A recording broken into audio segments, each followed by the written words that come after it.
Hi everyone. So let's look at some F-log footage from the Fuji X100V. So I had my cat and it was sitting directly on the sunlight and I had my X100V and I said, "Hey, let's try F-log." So I did. I hooked up my small HD, tried to expose the cat so that the whites wouldn't clip as much and the blacks wouldn't be crushed. And it turned out okay. This is directly from the camera. This is not 10-bit. This is 8-bit. They say that if you use F-log or any type of log, you should be at 10-bit. But this is 8-bit. Don't have a recorder yet. And at this point right here, the sun is directly on the cat. You see the shadows, the blacks, the highlights. It looks pretty balanced. And you can see over here, there's not much that's clipping, and that's not a lot of things that are in black. Okay, so the next thing I did was I used the basic correction, the input LUT, and I'm using the F-log BT709. And I like this LUT in particular. There's three of them. Cool thing is Fuji already has the LUTs for the X100 series, so you don't have to wait. They have it. And they have a Eterna, and then they have a wide dynamic range one. None of those I like. It seems to add a little bit too much contrast. But this particular LUT, and like this input LUT in particular, when I put it here in Premiere, that one controls, the temperature, the exposure. It tries to correct those to best it can. And this one is in particular the 709 look. So, did it change? Yes. If you this picture is pretty bland, and you can see the tummy of the cat and the ears. They're not as pink, but with this LUT, you can see the ears and the tummy is more pink. The body has a little more brown, and so forth.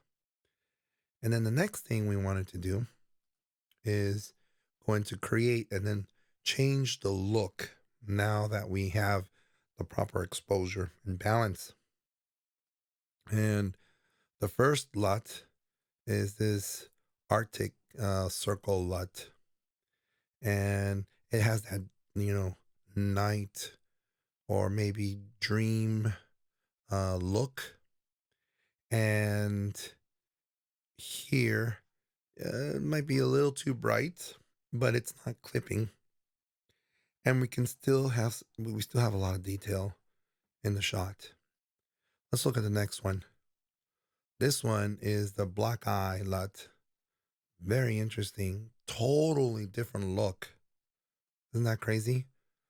It's more darker here, light, and the cat more orangey. I don't know, maybe not as much orange, but definitely a different look than this one.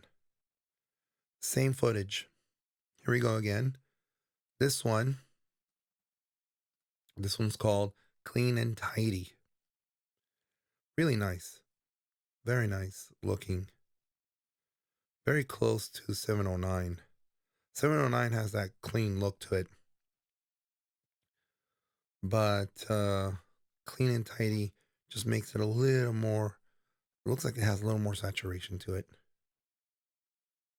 And again, highlights, clipping just a little bit, but not a lot.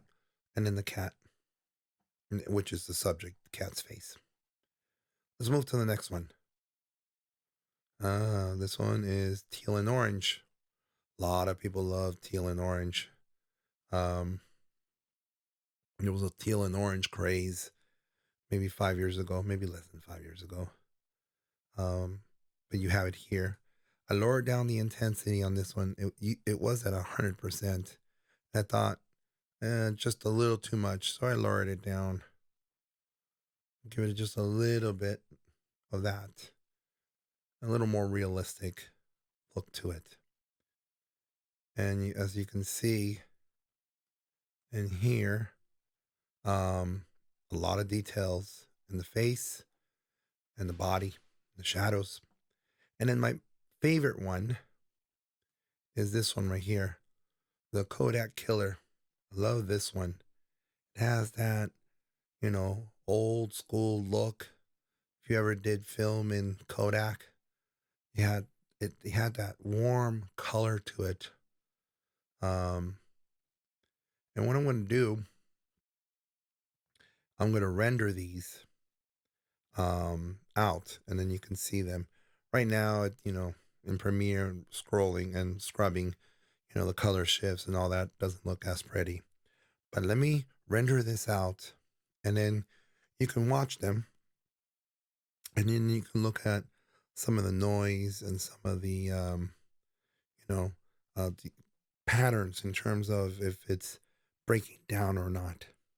Okay, so hopefully you may enjoyed that, and um, the next part of the video will be just the rendered out versions of this. All right, see you later.